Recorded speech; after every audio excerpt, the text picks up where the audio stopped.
Hey, Second Recruiting Brigade. So we've come a long way. In Level 1, we focused on what you can control. Level 2, taking time to pause. Level 3, recharging and powering up. Level 4, establishing boundaries. Level 5, my personal favorite, which is unlocking your signature move. And in Level 6, developing your mental game. In Level 7, this will be your last coping video in the video game theme series. And we are going to be talking reset button. It's a way to clear out those glitches that negatively affect gameplay.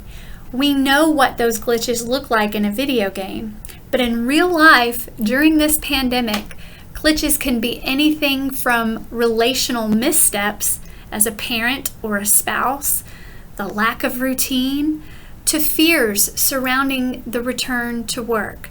Just like in a game, if we can override these glitches, we improve our chances for success. So what does that look like? Well, as a parent myself, I think of the reset button as second chances.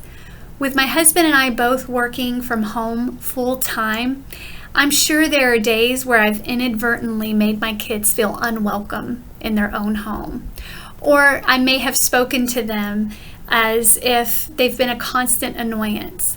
But the most comforting reminder to myself while swimming in this sea of guilt is that I do have a choice to hit the reset button and do something different at any time.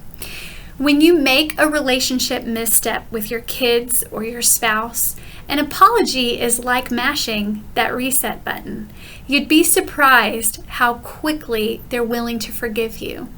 Not only does it give you an opportunity to reset and self-correct, but it also models for your children and your spouse how far a little humility and grace can go.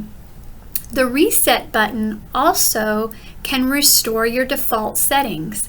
Some gamers may view this either as a pain or a pain reliever.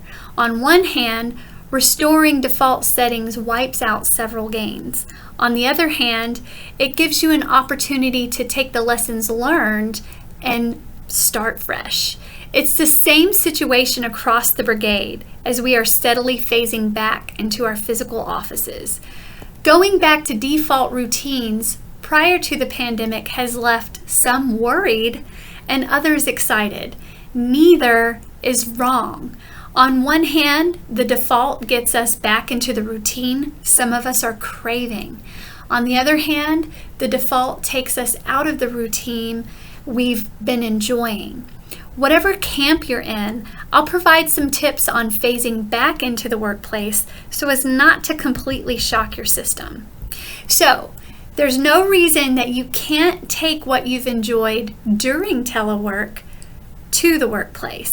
You can create a welcoming, positive environment before the big date is even set. One way to do that is hunting for and bringing transitional objects into your office. I happen to be in my office today to add all of these things so they can welcome me back on the first day. Plus, I secured childcare this week so that I could feel more productive and get some things done. So developmental psychologists encourage transitional objects for children who are starting school or returning to school. So why not adults too? One of my girls' favorite transitional objects is Mama's chapstick or me spraying their clothes with my perfume. It engages their senses so that they could remember Mom and their tough times during that day.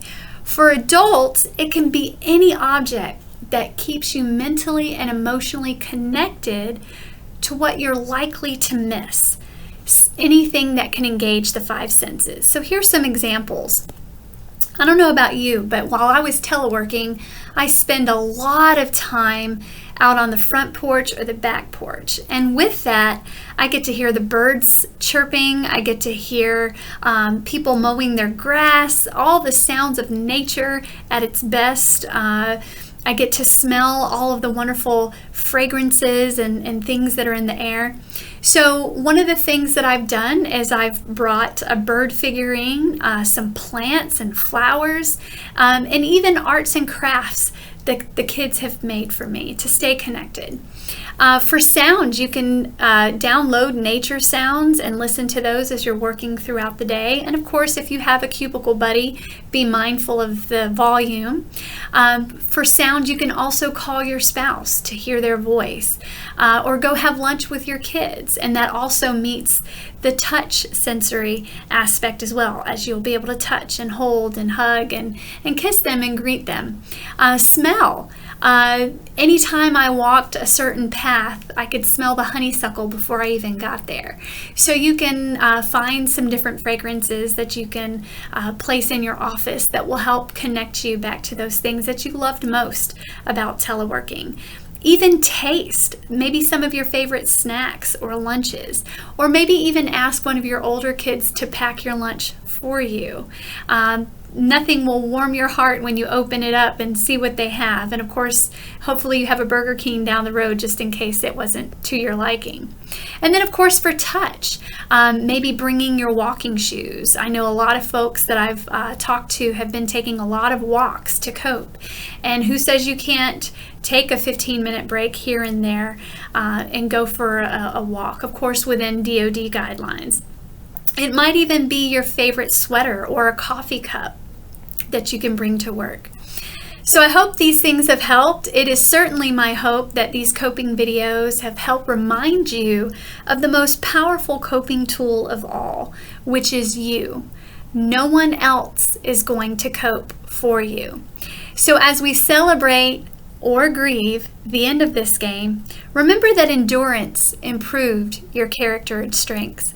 And the opportunities that presented themselves during this crisis do not have to be lost forever. You can continue to celebrate and carry on the life lessons that slowing down brought you. So keep a lookout for future Facebook videos and team webinars that I'll be presenting. I look forward to working with you in person very soon.